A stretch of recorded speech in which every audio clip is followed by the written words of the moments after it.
everyone, and thank you so much for joining us. And I am super excited to introduce a beautiful colleague and a great inspiration to me in my sound healing work with tuning forks, Eileen McKusick. Thank you so much for joining us, Eileen. Thank you for having me. I love that you guys are doing this summit on sound. Yeah, I think it's a beautiful opportunity to share a deeper look at sound, and I love the fact that you work with frequencies which are similar to my work. So for the people out there who are watching who are not familiar perhaps with your biofield tuning, would you like to explain to them what it is that you have created as a modality so that people know a little more? Sure. Biofield tuning uses tuning forks on and around the body. And what makes it different than other modalities is that about 10 years into this practice, which was really just a hobby and a curiosity, I accidentally discovered a terrain around the body that responded to the sound and started to really explore at the time, what I could only call the aura or the human energy field with sound, using sound like sonar and, starting from maybe 6 feet away from the body and activating the fork and sending the sound into the field and into the body like sonar and listening to the ping back. And through that process, through a number of years of very deep listening, patterns started to emerge. And what I ended up doing, which I certainly did not set out to do, was mapping the human biofield. And I use the term biofield because my approach became academic. After I started working in the field, and having these very dramatic therapeutic outcomes with my clients. When I was just working on and over the body, that was kind of neat. It was intriguing. People got results and wanted more. But when I started exploring this, 5-6 feet away and then moving in towards the body, the therapeutic outcomes became very dramatic and very curious. And the whole process of exploring the field and the anatomy and physiology that revealed itself to me was super fascinating, but also very perplexing because I couldn't find any kind of context to attach it to. And, just very simply, when you move a vibrating tuning fork through the field slowly towards the body, you actually encounter areas of distortion, of turbulence, of resistance. The sound of the fork changes. The fork kind of becomes like an invisible ink decoder that is revealing the hidden texture of a person's field. And, we all had the experience of getting a bad vibe off of somebody. And that's because we do. We give off vibes. And the tuning forks are a way to actually find and decipher the waves coming off the body, but not only read them in their distortions, kind of like an auto mechanic taking a car for a test drive, like, oh, here's a noise here, And so I started to realize that if that noise is in that spot, that means this. And, so I kind of went under the hood in the body's energy field and started to figure out this connects to this, and this sound means this, and this here means that. And the simple act of holding a tuning fork in an area of dissonance in a person's field, the body is designed to be in tune.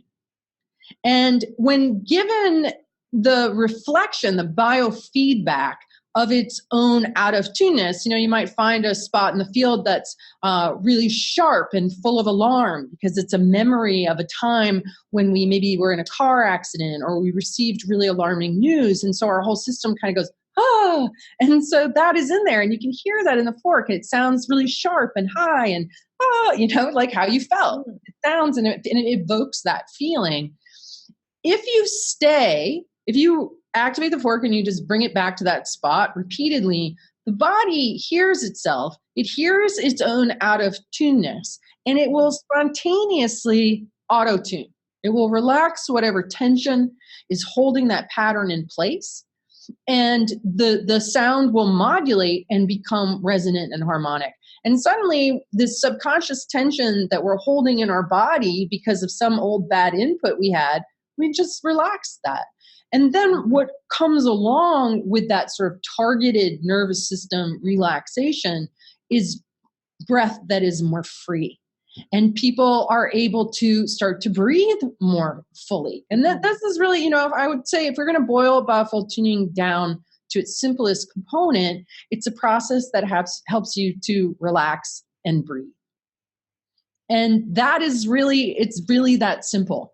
Because most people hold their breath. Our entire emotional history is on our breath. I've really come to see that the degree of freedom you experience in your life, in your mind, in your body, in your finances, is directly related to how free your breath is. Yeah.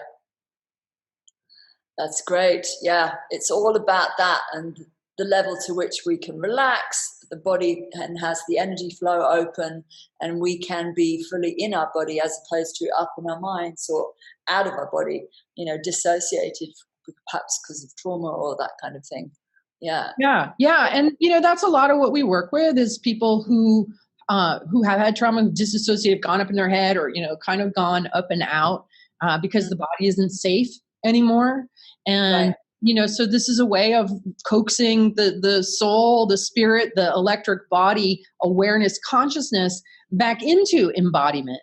And I think that one of the things that we don't say in this work is we don't talk about raising people's vibration, because to me, people who have had trauma tend to have that kind of going up and out tendency. And so when we talk about raising vibration, it's kind of doing that, well, we're just going to ascend to 5D, we're going to go up and out, when what people really need is to actually descend into their body. And be really present and find like your tonal sweet spot, as opposed to like trying to raise your vibe. I'm going to like succeed in centering and grounding and being present and being resonant and being clear right here and now. I'm not going to wait for 5D to show up and take a big breath and be okay. Yeah. I think I absolutely agree with you, because, I've been working like you with those frequencies of the solfeggio, the wider number set, the 18, and was using that modality I created for years. And then I suddenly realized, well, actually, we've got so many people who have experienced trauma, and we've also got all the technology we surround ourselves with.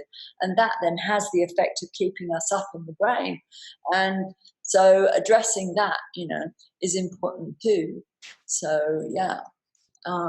I'm really curious then, because the theme for the summit, as you know, is to address most of the challenges that humanity faces. We're in such an intense time of planetary transformation, and I'm curious to learn more about the particular frequencies you find that useful, and what have been the results that you have found with your clients because of those frequencies. Which ones do you feel are the most effective, or can you? Does it narrow down to one or two? Or I know you've got the sonic sliders, so maybe you'd like to mention that too. Yeah. Well, initially when I first started in 1996, I had the C major scale, C, D, E, F, G, A, B. And they came with this little tiny instruction book, like this big. It said use C over the root chakra, D over the second chakra, E, and so I did that for years. I just kind of fell into that. After a number of years, I started feeling like I needed a different set. And so I went online and I started searching other tuning fork sets. And even back then, this was probably around 2005, there were a lot. And I got really confused. And I was like, I don't know what to pick. And, especially if you can't hear them, right? You don't really know. Right. And so I asked the universe for a sign. And 3 people in 3 days all brought up the solfeggio frequency. Very cool. And it was really interesting how it happened. Like one friend was like, I just watched somebody on YouTube with solfeggio frequencies. Have you ever heard of them? And I was like, no. And then the next day, somebody was like, I just met somebody who uses solfeggio frequencies. Have you ever heard of them? And I was like, yes, actually, yesterday. And then, no joke, on the third day, I met a girlfriend for lunch. We sit down at the table and she pulls a book out of her bag. And it's Len Horowitz's book, The Healing Codes for the Biological Apocalypse, which is the story of how the solfeggio tones came into being in modern day use. So, and that's all based in threes. Yeah. So I was like, okay, point taken. Solfeggio said it is. And I ordered them. And when I got them, I just fell in love with them. They're so clear and bright and beautiful. And the C major scale seemed kind of dull and muddy and dumb in comparison. And I was kind of like, oh, I don't even want to use that muddy, dumb set. I'm going to use these like crystalline, bright ones. But I also, I worked with Randy Masters and we co-created a sacred geometry set. So I got, like 10 different numbers based in sacred geometry. I also, at various points, borrowed and used like an organ set and a Fibonacci set, and really had the opportunity to have my hands on and play with a lot of forks. At one point in my practice, I was using up to 30 different forks in a session. Wow. Yeah. That's a lot. It's a lot, right? And then, but then I went through this very curious experience of, I was a mom with kids who were, I think that they were 9 and 12. I had a busy practice. I was teaching classes and I had a book deadline for my first book. And I thought that I could do it all. And what ended up happening was this very strange thing where all of a sudden the primary fork that I was using, the 174 hertz, which is the lowest frequency in the 9-piece solfeggio set. Yeah. My favorite fork. The reason why it has been my favorite fork is just that it's really useful. It really it interfaces with the field in a really interesting way, and that it reveals a lot of information. And when you go into the higher frequencies, you don't get that depth of information in the overtones and the undertones. And when you go into lower frequencies, things just get a little too broad and big and loose with longer, lower forks. So it was really like kind of a sweet spot fork for me. And I found that I was using it a lot. But what ended up happening was it started to develop a buzz. And so all of a sudden I was like, well, I can't use this anymore. Got another one. And that one lasted me about 4 months, and then it developed a buzz. And then I went through this experience where the next fork lasted 2 months, then 1 month, then 2 weeks, then 1 week, then like 3 days. And then when I finally gave up, I had one fork that lasted 5 hours, and then it started buzzing. I became like a fork killer.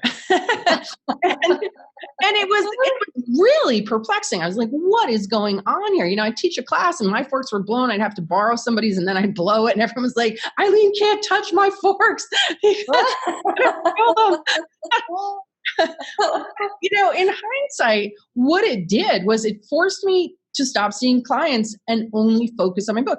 My superconscious destroyed my ability to see clients because I'm really knuckleheaded. I'll just keep persisting and persisting. Yeah, I'm the same. Yeah. So it took being literally disabled in order for me to stop seeing clients and focus on the book. And in hindsight, that is exactly what was required. I ended up having to put, full 8-hour days, day after day after day into writing. So there's no way I could have seen clients. Yeah. But the whole experience of decimating these forks led me to have to create a new alloy that could actually stand up to the biofield tuning process. Because in regular tuning forks, if you're just holding something over somebody's body or you're just kind of hanging out over a chakra, the fork is not going into heavy dissonance. But in biofield tuning, we might get into this incredibly traumatic experience of like violence, horror, and there's so much distortion that the fork is being forced to express and reflect that it isn't designed for that. And so we actually had to create an alloy that was both more flexible and stronger. And so, the tuning forks that I sell are more expensive than other tuning forks, but this alloy withstands the biofield tuning process in the way that regular alloys don't. So that was, the outcome of all of that was the invention of a fork that's actually much better suited to this process. So the ones that we use are from the unweighted forks we use are from the solfeggio set. We use 174, 417, and 528.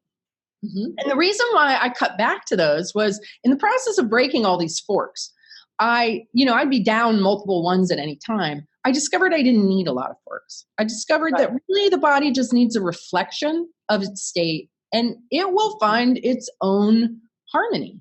The idea that a healthy kidney is 139.2 hertz frequency, and you're going to put that frequency in order to create that frequency in the kidney, that's not the way we see it in biofield tuning. We see that your kidney is out of rhythm because you have suffered betrayal multiple times. You have a pattern of betrayal, and you energetically have taken this hit over and over again, and now your kidney is just like, kafutzed. And I could put 139.2 hertz on that, but the information in your biofield of every betrayal you've ever experienced is just going to inform your kidney right back into its miserable little tone that it was making. Right. And so what we do is we find the memories, the inputs of those betrayals, and we hang out in them and we harmonize those. Because your biography becomes your biology. And all of these stories, especially as we get to be 60 or over, start to inform our body, and we start to break down in these places where we've taken hits and we have distortion in our field. So what we do is we actually modulate the memory and get that area to harmonize and relax, which then that kidney is looking at the blueprint, and now that blueprint is clear and harmonic, and so then the organ will be able to be in that place. It will sort of heal itself. So you don't need a lot of different frequencies in order to do that. And I picked the three that I picked just because I like them. I'm like, if I was going to kind of sort out and get rid of some and just keep others, these are the ones that I like and that I find useful to work with. So that's our unweighted forks, but our weighted forks are actually based in the Schumann resonance.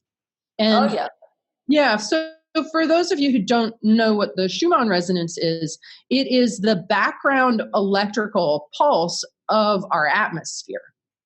And it is on average about 7.83 hertz, and it's higher harmonics. Some people talk about how the Schumann resonance is increasing, and that this is related to the Earth's consciousness increasing and how we're all ascending. And I don't believe that at all. I've done as much research as I can into this. I spoke to Roland McCready of the Heart Math Institute recently about it in person. And he has, he monitors this stuff. And he said, and this is a conclusion that I came to, in order for that frequency to be increasing, what it is created by the fact that the Earth is in an electrical environment, space is electric, the solar wind is not wind, but the flow of electricity. Our outer atmosphere is like a magnetic bubble, and charge builds up on that, and then it discharges between the surface of the Earth and the ionosphere. And so we have all this electrical activity that's continually going on. And that 7.83 hertz frequency is created by the size of the ionospheric cavity. Yeah, exactly. And in order for the frequency to go up, that cavity would have to be shrinking, and there's no evidence that that's happening.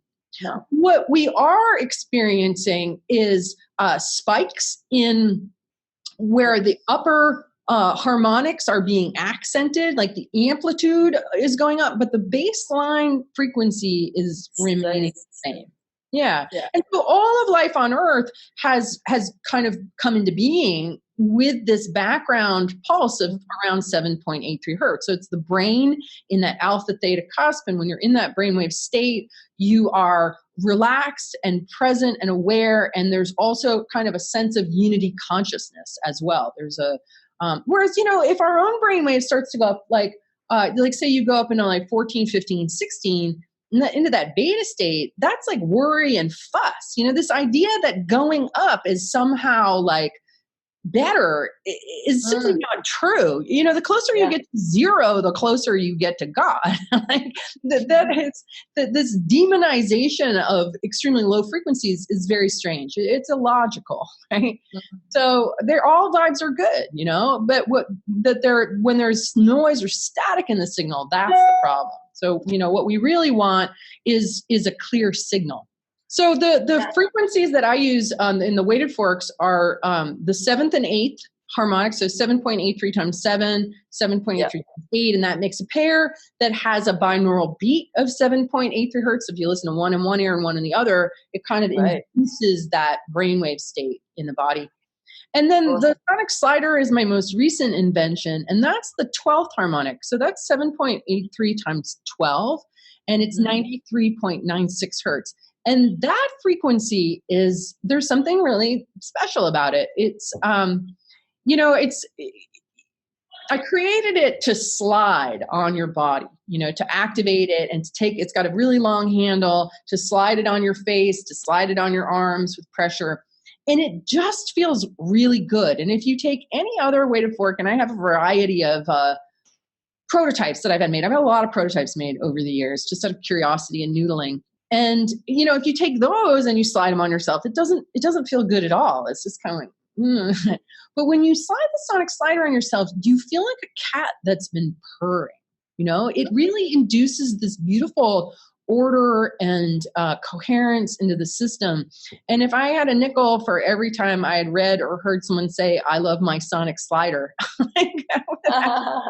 big pile of nickels, because people, when they start using this fork, just really love it. And it has all kinds of great benefits. It really is youthifying. I would say rejuvenating. It helps to kind of smooth the skin and tighten the muscles and put a spring in people's steps. So, and it's such a simple thing, and it doesn't require a lot of time. So, when people say, well, what do I get started with? I'm like, just get a sonic slider and start playing with it and using it on yourself. It's just a great way to bring the power of sound home in a really accessible way. Great. Is that playing the fork through the biofield? Is it actually putting the stem on the physical body? Both. So you can, you can use it in the field. Initially, we were only using the unweighted forks in the field. But then I discovered that you can use the weighted forks in the field. And even though you can't hear the feedback, you can really sense the feedback. You can really tell when you hit an area of turbulence. You can really tell when you hit an area of resistance. And the information that's present comes through, even though you don't hear it. You just kind of feel it and sense it. I'm always amazed, when we teach classes and especially like my advanced module 1, and students come in and we're working all with weighted forks in the field because we're all in one room. And you can't have multiple people using 174s all at the same time because it's cacophonous. So in these classes, we were all working with the quiet forks, and yet people read what's going on. There's a knowing that comes up that's amazing to me. That people learn the language of the forks, whether it's the unweighted ones or the weighted ones. They just learn it. Everybody struggles in the beginning because they're like, I want to know it all now. And of course, it's like learning a language. And you're not going to learn it all now, or learning to play an instrument, right? You need to have time and experience in order to have points of reference and pattern recognition and all that. But the more people do it, the more they learn this language of vibration, which is really our fundamental language, and the language that really all of nature speaks vibration. Dolphins. Yeah. Vibration, horses, dogs, kids playing. So there's this fundamental language that the forks reveal and that people learn over time, which is really great. So coming back to the sonic slider, you use it. You can put. I don't have one handy with me, unfortunately, but let's just pretend this is it. You can slide. You can slide it on your scalp. You can slide the handle on your body. So in that way, yeah. Yeah, you can use the point, in different places. One of the things that I've done that is kind of neat was for women who get swollen breasts before your period and you've got like all this sort of little cystic knots, you can activate the fork and find where these knots are and just let the vibration run down all the way. And what it does is it kind of corkscrews out that knot and that pain. And somebody just recently told me, since she's been using it, her boobs don't get sore at her period anymore. So all kinds of stuff. I know people have reported all kinds of stuff, less pain, less like they're using it for TMJ, just kind of hanging out in those tight places and getting that to relax and night grinding. People have been using it on their belly and improving their digestion and their ability to, digest things like dairy and wheat, stuff that people can struggle with, improved period stuff, so it's a coherent frequency that the body really likes. And the body uses it to create order. Because disease is a state of disorder. And health is a state of order, coherence, and flow. And that's what sound healing in general induces. Certainly it's what Biofield Tuning induces. And on a very simple level, it's what the sonic slider does too. That's great. And so give me your top 3 that you feel to share of different success stories from people that you've worked with. Well, results can range from like really dramatic to really subtle, right? And everybody's really different. One of the most dramatic ones that I ever experienced was kind of an interesting story because it was somebody who was really skeptical about this work. In Vermont, we have this type of people that we call woodchucks in an endearing way. But, there are people who, 7th generation Vermonters and they're fishing and hunting and riding their 4-wheelers and sugaring and, the salt of the earth kind of people who really are not into tuning forks for healing. It's really far off their radar. And this particular individual had been my neighbor and I had hung out with he and his wife a bit. And so he knew me and he knew that I was fairly normal. But what happened was he had been in an accident. He was a backhoe operator and he'd been in an accident that had really shook him up and it had translated into this fear of driving. And every time he had to get in the car and drive, he'd have like a massive anxiety attack. And he was self-medicating with like a 6-pack of beer at the end of the day and a lot of cigarettes. And his wife kind of browbeat him into seeing me. And so he came and he was like, the only reason I'm here is because my wife forced me to come and, because I know you. But this whole thing that you're going to do is like really outside of my zone. And so when I came in and I started working on him, what I found was that his whole field had kind of gone off its rocker. Like, have you ever had a washing machine? You put too many things in it and all of a sudden it starts going waka. You got to go and like position stuff, right? So that's what his field was. It was like a washing machine that had gone off its rocker and was out of balance. And so what I did with, the forks let you see and feel this because they're like, like that invisible ink decoder. You can find the areas of dissonance and instability based on the sonar feedback. And so I was able to actually like get his field back into center and get everything adjusted and it all kind of like clicked into place. It was really interesting. And so I was really, after he left, I was like, God, I wonder what his experience was. And anyway, he came back the next week and he sat on the edge of the table and he's like, I got to tell you, he's like, the next day I had to drive an hour and I was fine. Like I didn't feel anything. And then the next day the day after that, I had to drive even further. And he was like, and I was fine, like no anxiety, no nothing. And he said, and my heel pain is gone, my shoulder pain is gone, and I feel great. And then he became a regular client and he'd come in like twice a year to get his adrenals adjusted and kind of get himself, in good shape. So that was a great story because it was dramatic. He didn't believe in it, but he was kind of willing to try anything at that point. And it had a very dramatic outcome. So, you don't have to believe in it in order for it to work. It's really physics. I mean, it's really, people hear tuning forks and energy fields and they get all like, like it's some kind of terrible woo-woo thing. And it's really just physics. And, we all understand that music moves us. Right. The music lifts us up, or music calms us down, or music makes us cry, or, a single note does the same thing. It moves us. Yeah, that's so good. And sometimes skeptics are the best, clients to have, because they come in, they're a bit of a blank canvas. And, I love playing with my, like I have my weighted 111 and I carry that everywhere in my bag.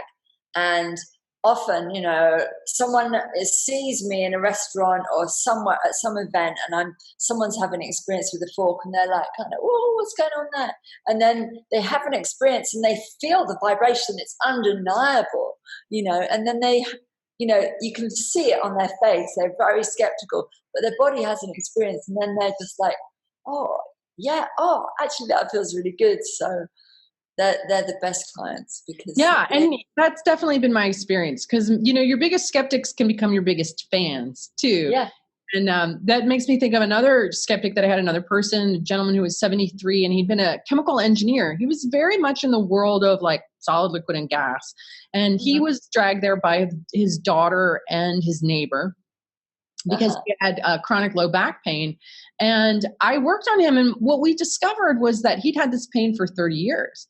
But there was a story in it. And the story was that his business partner had embezzled all of this money and kind of sunk the business and took off with all this money, which put a huge hurting on this guy, like every part of his life.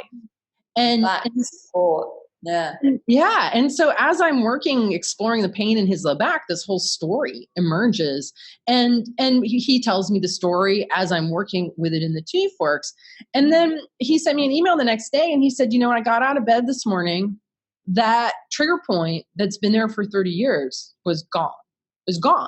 And, and his mind is like trying to figure it out, because it's sort of outside his paradigm. But again, he also became a regular client, because even though he was skeptical, he had an outcome and made that observation and found that every time he got a session, he just was feeling better and better. So, so you don't have to believe in it in order for it to work. And then also, the other part of that is that what I really found is that most pain is emotional. Yeah. And that there's usually, in every ache or issue, there's a story somehow of some emotion that hasn't been processed or healed or released or forgiven. Yeah. Or we're just not even letting ourselves go there to acknowledge it. So it's just showing up as physical pain. Yeah. So that's what we're able to treat, and even things that are like psychosomatic. I worked on a woman once who had all of this pain in her left shoulder. And she'd, gotten MRIs and done this and that. And they're like, there's nothing wrong with your shoulder. And that made her feel terrible, because the pain is real to her. So what I discovered as I'm kind of working off the shoulder was that there was really heavy energy off the left shoulder. And in the Biofield anatomy, that area is where sadness, grief, and loss accumulates.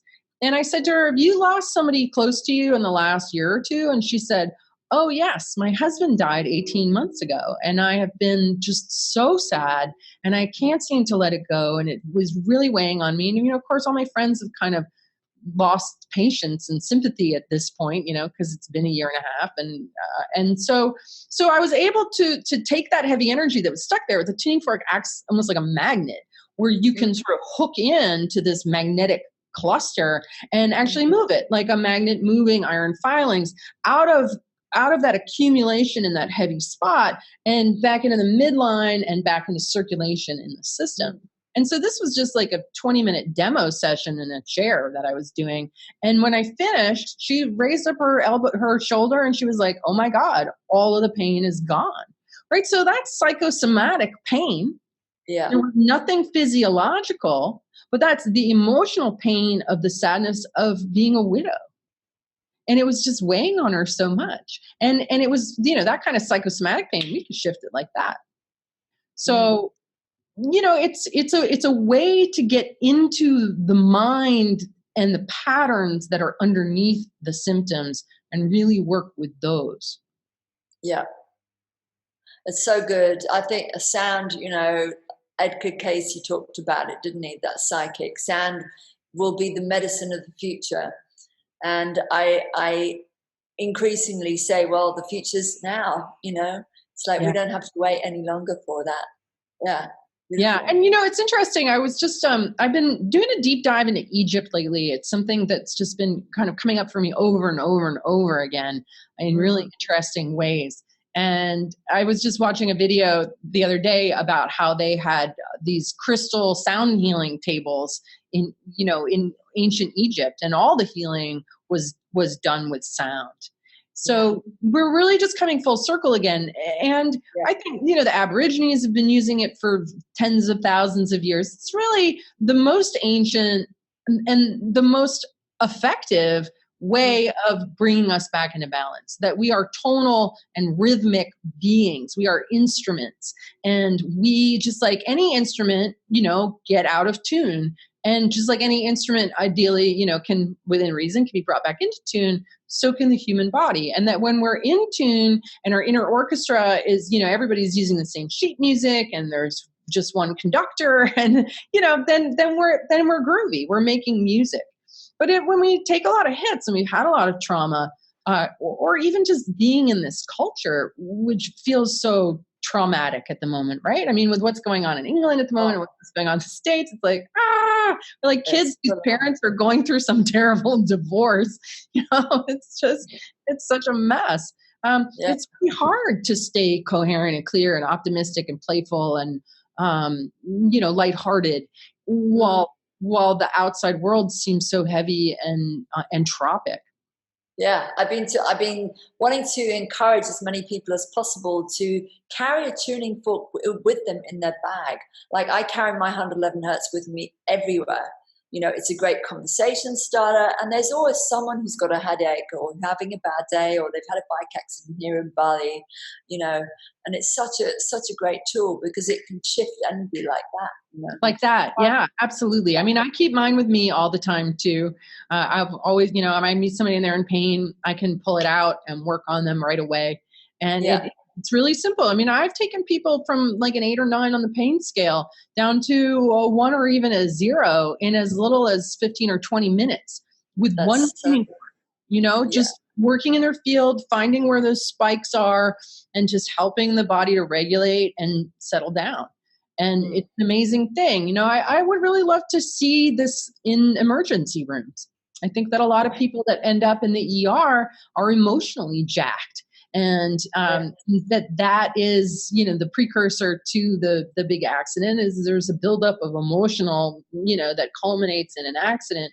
And the whole nervous system is completely cranked up. And this, you can just dial it right down, the whole opioid thing. I'm like, we don't need opioids in emergency rooms. We just need tuning forks. And it could help. Obviously, there's certain things where there's lots of blood and whatnot that are, you need heavier duty stuff. But a lot of people's crises are very often emotional. Yeah.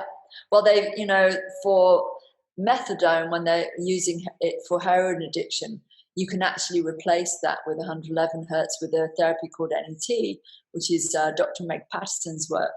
And I love that because, then the body doesn't have to process it from the liver with the methadone. So, and sound is just so elegant. It has that beautiful intelligence to know exactly where it's needed.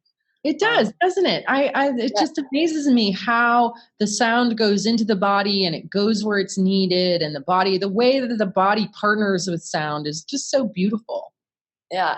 And I was super excited to read on your website, actually, because you talked about the medical world, just working in the emergency area, that you've actually started to partner with a few medical organizations. Would you love to share about that?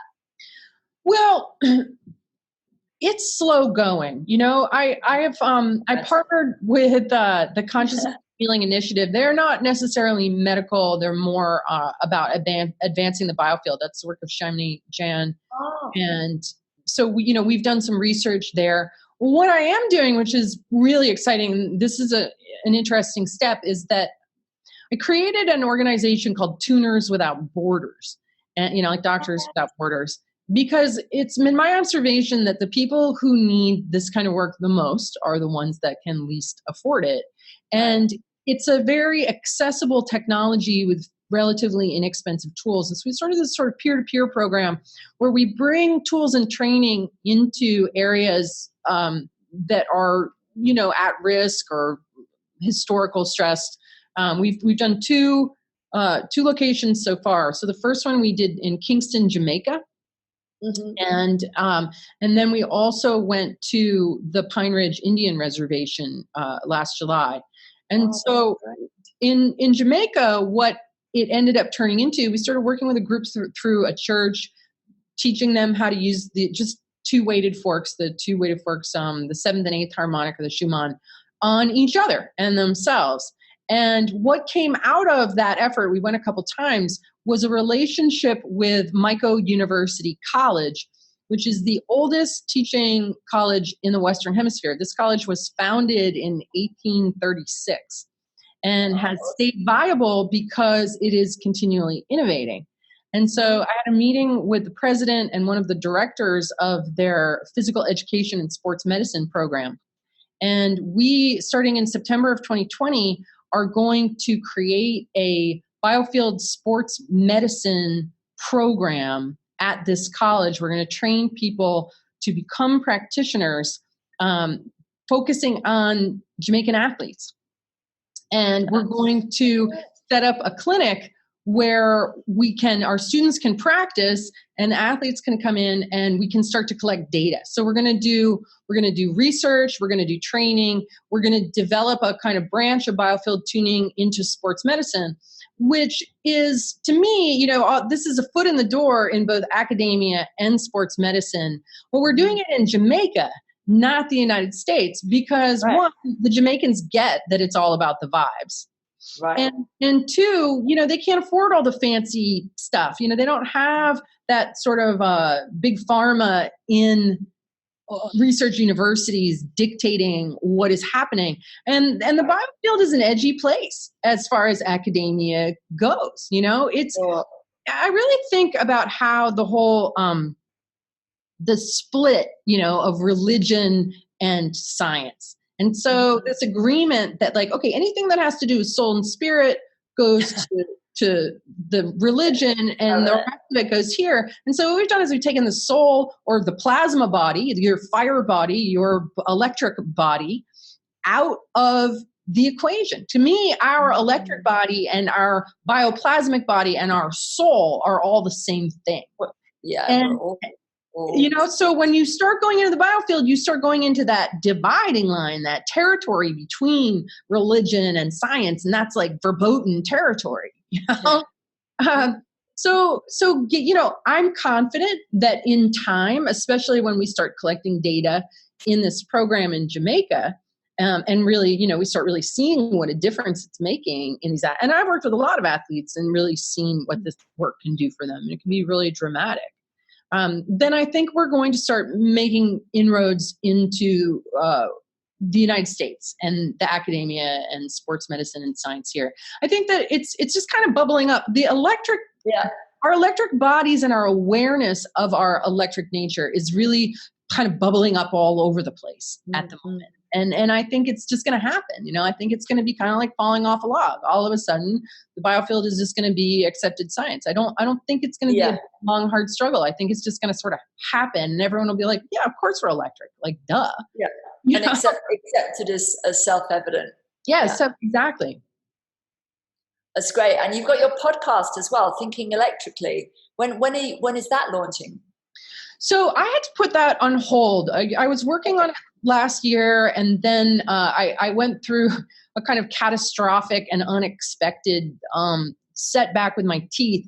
I had a Maryland bridge on my front teeth that I'd had for 35 years, and I needed to get it removed. But the dentist was like, all the bones in your gum are gone, and we have to pull out your front teeth too.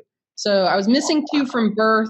This bridge was attached to the 4 on either side. When the bridge came out, the teeth came out. And, having your 2 front teeth knocked out, it's pretty heavy duty. And so the whole sort of window of time where I was working on that podcast and getting it moving, I just got taken out. It took 4 months for me to really get my strength back from that surgery. And then I had to learn how to speak with I've got like a temporary denture here. so Yeah. that whole experience, the one thing, of all of my balls that I was juggling, the one thing I had to drop was the podcast. And so I do want to pick it back up again. It's called Think Electrically: Life, Health, and the Universe from an Electric Perspective. And I already, I've got a number of interviews in the can, but I want to add more. I'm actually part of a summit that's coming up called Your Electric Body Summit, or their Body Electric Summit. We're a whole bunch, and this is the first time I've ever seen anything like this, right? I mean, we're really at this sort of bubbling edge of, both sound, because, you've been in sound for a while, and the last year or two or three, right? It's so many more people know about it. It's really, it's really entered into conscious awareness.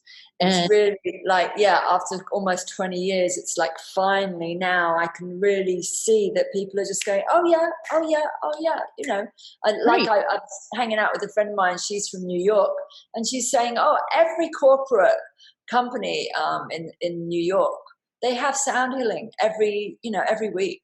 It's now just the norm. Yeah, right. Who'd have ever thought? I mean, I started using tuning back in '96, and people were like, "You're a freak." Yeah, and I'm so glad that it's becoming normalized now. But it's the same with the electric thing. It's just happening. It's happening right now, and it's really neat to be here watching it happen and to be part of it too. Yeah, and I love that it can actually interface directly with science, because there's so much research now giving, a lot of background and credibility to the field, so that people can start to feel, maybe it is valid as a modality. And I think people are really looking for different ways of getting symptoms cleared from their situations, and emotional trauma and unresolved issues from the past. I think, it's a very elegant way of working with hearing. Yeah, definitely. It is. It's elegant. It's efficient. It's non-invasive. It's even can be pleasant, just lying there receiving sound. Yeah. That's great. So we would love to know, most of the speakers are going to be offering some kind of little offer for everyone. So what did you have in mind? Did you have something that you'd love to share?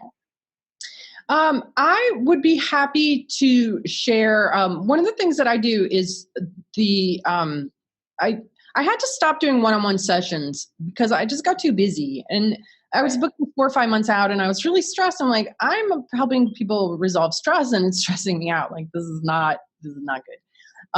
And so what I ended up doing was switching from doing one-on-ones to doing groups. And I know that group distance tuning fork healing sounds like impossibly woo, but it does work. I mean, this is not for everybody. I think some people are more suggestible and responsive than other people. Some people feel these very profoundly. But I have 3 30-minute audio sessions that I conducted on raising your voltage, and they're designed to help you become aware of your electric body and to increase the amount of energy flowing through your electric body. And and they're really easy. They're 30 minutes, so you just you listen one, and then a few days later you listen to the next one and the next, and then they're there for you. Anytime you want to go back or your energy's feeling low or whatever, you're like, oh, I'm just going to listen to 30 minutes of Raise My Voltage. And you literally tap into that adjustment happening in the ether. Like it exists in the time-space continuum in a real-time kind of way. And when we listen to the recording, we're right there in it, having that energetic adjustment. So, awesome. So we'll have a link to be able to access that. Great. And you've also got your book coming out, Raise Your Voltage. That's coming out next year, right? Yeah. So December of 2020, my next book called, the working title is Raise Your Voltage. And it is about electric health. It is about the idea of your body as a battery. Yeah. And so we look at the electric nature of life, the universe, and everything. We kind of move people from that world of solid, liquid, and gas into the additional states of matter of plasma and ether, and what the world looks like when you add those states of matter, what health looks like. It's really been my experience that when I started thinking about my health electrically instead of chemically and mechanically, I was able to solve all the problems I couldn't solve. And I think, all the problems of mood, of misery, of angst, of digestive woes, of relationship struggles, drama. I was very entrenched in poverty consciousness.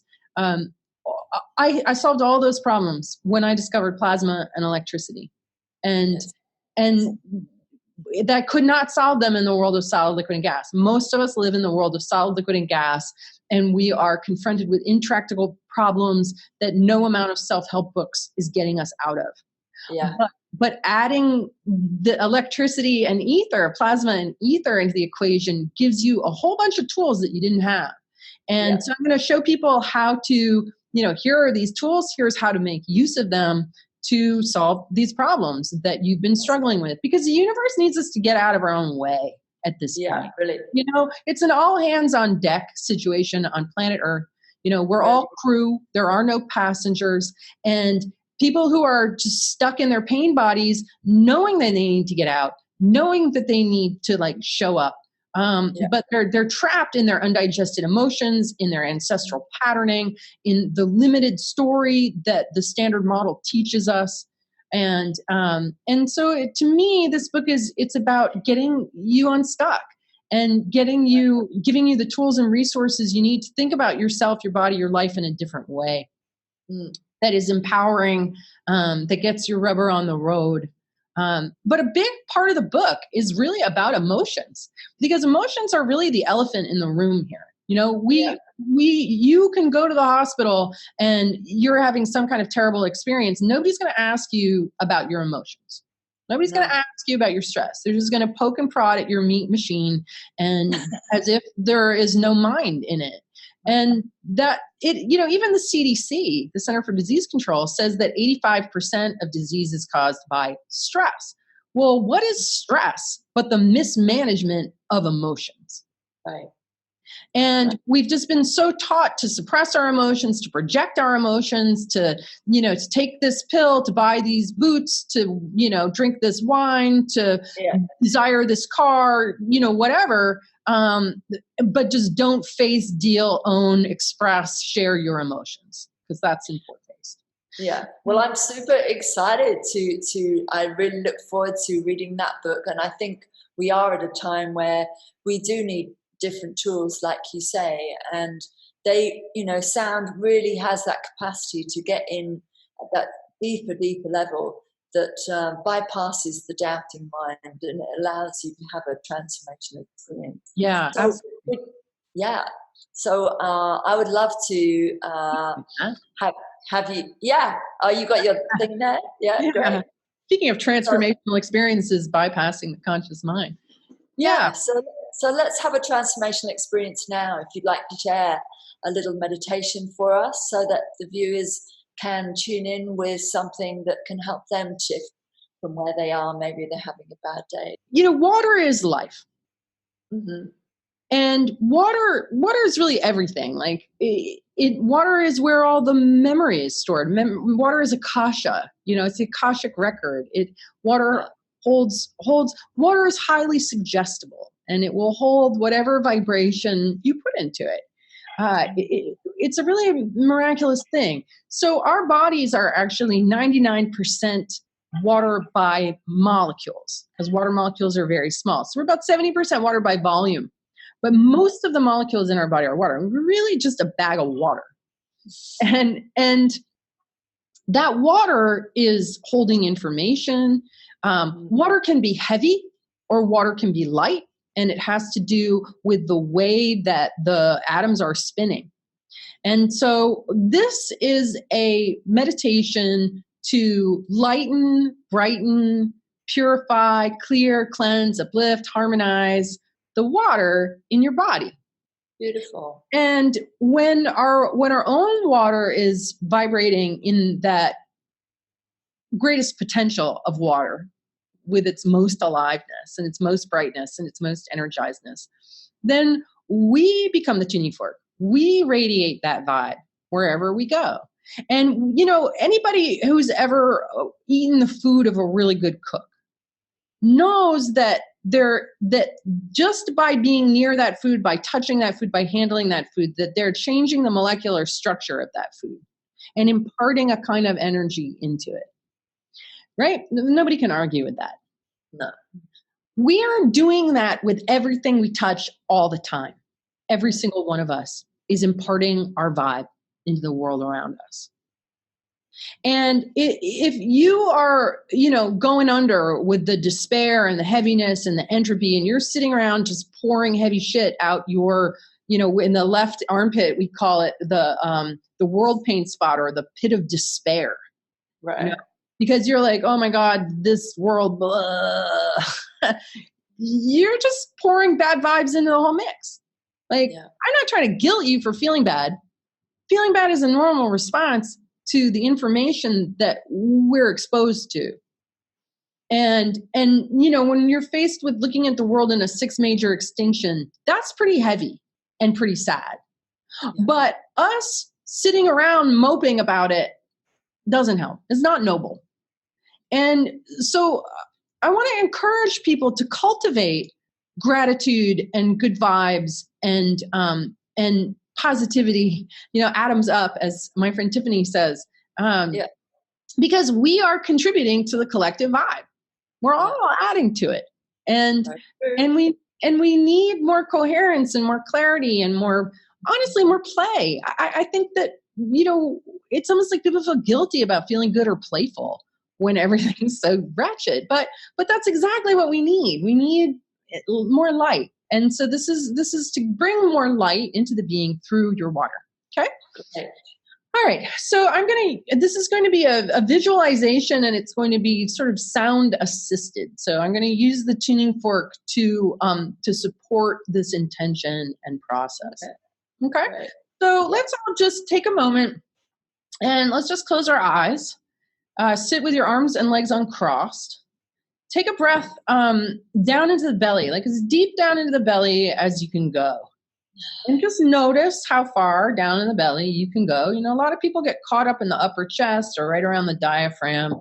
So, if you're feeling like, oh, I can't breathe past this point, that's fine. I just want you to notice it. But keep on trying to breathe deeper into the belly. And then on the next breath, when you exhale, I want you to exhale down your legs and out your feet. So you're going to push the energy of the exhale down into the ground. And when you do that, make like an audible sound. So just breathing into the belly, exhaling down to the ground with an audible exhale. And that's just connecting us to the ground. We want to be grounded whenever we work with our electromagnetic body, which is what I'm going to do right now. Okay, so I'm just going to listen into our group field. So I am working with everyone who is watching this live and everyone who will ever watch this video. Okay, everyone who is watching this, you are here in this adjustment right now. And what I want you to do is I want you to visualize above your head this dancing white-blue light, like when you're watching sunlight dance on the water and you see those sparkling stars of illumination. I want you to visualize this right above your head, and it's got a little bit of a blue quality to it, like that Mother Mary blue. They're electric blue, white, dancing starlight above your head. And just really feel that right up above your head as it's kind of coalescing and gathering. Now, the energy of this light is like water that is coming out of a spring high in the Himalayas that has bubbled up and has become so cleansed that when it surfaces, it is so bright, so pure, so alive, so illuminated, and it's also sweet and playful. It's got like a purity to it. And I want you to really visualize, like, what would that water taste like? What would it feel like in your mouth? Like, what is the spirit or the energy of that water that's just so pure and so alive? It's so in these sparkles above your head. Okay. Now, what I want you to do is I want you to open up your crown center and I want you to draw in this light and information into your head. And as this light starts to come in contact with the water in our system, it bumps into it with that same energy. So it starts to impart this information of illuminated aliveness into every water molecule in our head. And just feeling this light start to come in to spread down through the brain, down through the brainstem, into the neck, and then just let it cascade down into your body, feeling it fill the lungs, and just it sort of bounces around like little pinballs. And every water molecule that gets touched by this information goes into a state of embodying that information. Because it's like, oh yeah, that's my true nature, and I'm being woken up to that. We're just going to really just use your imagination to feel this illumination really go through down into your belly and then down your legs. Just feel, where it wants to go, how it wants to spread.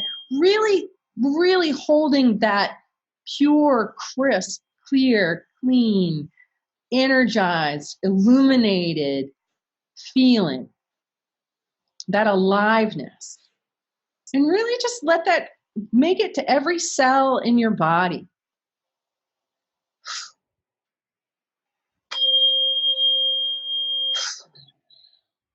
And I want you to love the water that's in your body. As humans, we've been programmed for self-loathing, but what that does is it makes us impart self-loathing into the water. All the pollution we see in the world in the water is a reflection of the pollution inside our own minds and our own inability to love nature, to be grateful for nature, to see ourselves as part of nature, as nature. What are you but nature?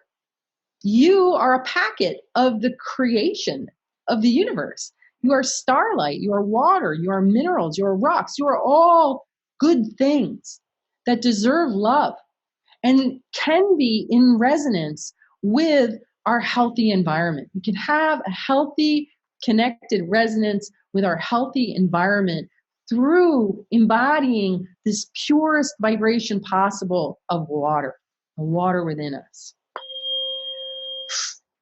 So breathing into the belly, exhaling down to the ground. If there's anything that's been displaced, anything sort of heavy or gunky or junky that all of a sudden this brightening sort of pushed out, let's use the sound and our breath to release any of that with a strong exhale down into the ground, letting go of energetic impurities that we've been subconsciously holding, to just make space for this brightness to rest in our being. And as we become coherent expressions of water, we inform water everywhere we go to remember and to return to its pure, pristine, highest potential state. We become emissaries of that vibration. And this is something that you can bring yourself back to, over and over again. You can bring it in through the crown. You can just be like, oh, I'm going to let in that good vibe. I'm going to just let this really flow through me. When you go to drink a glass of water, like if you have to drink tap water and you're not thrilled about it, you can pull this energy into your being. You can send it down through your hands and you can change the taste of tap water. This is something we do in all our classes. We love it. We charge it. We bless it. And it becomes illuminated and energized, and it changes the taste. So this is what we're doing when we cook. This is what we're doing when we walk through the space-time continuum. And so I want you to practice it. I want you to love the water within, love the water without, bless water everywhere you go, bless the water if you're a healer and you're working with clients, think about the water in them. And it's just a really easy, nice way to shift our state and make a difference in the collective as well. Good. Yeah, so I'm just going to let this sound run down, and everybody feels a lot more kind of diamond glinty and brighter. What are you noticing, Eeshi-Ra? I'm definitely noticing, I'm feeling this beautiful shift down into my belly. Just an opening and softening and an expansion. Yeah, it's really nice. Nice. Yeah, Right. so there you go. That's your little love the water in you, love the water without. It's really all about love and water and electricity. Awesome. You know? Yeah. So important. Yeah. To clean up the rivers within, to clean up the rivers without. Exactly. Yeah. Clean up the planet and repair all Yeah, that from we the have. inside out. Yeah. Yeah. Beautiful. Thank you so much, Eileen. Such a pleasure and such an honor to witness, your beautiful journey with sound and to hear more about your work. Thank you for your time, and I'm sure that people will be very inspired by what you shared here today. And Nice. Thank you, wishing Eeshi-Ra. I'm so glad that you guys are doing this and that you're taking the time to help out. I love your work as well. So onward oh, and thank you. sound. Awesome. Well, I'm so looking forward to your book coming out, and yeah, thank you everyone for watching, Eileen. And there's more of this exciting new research coming out with the other speakers, so be sure to check out the other speakers.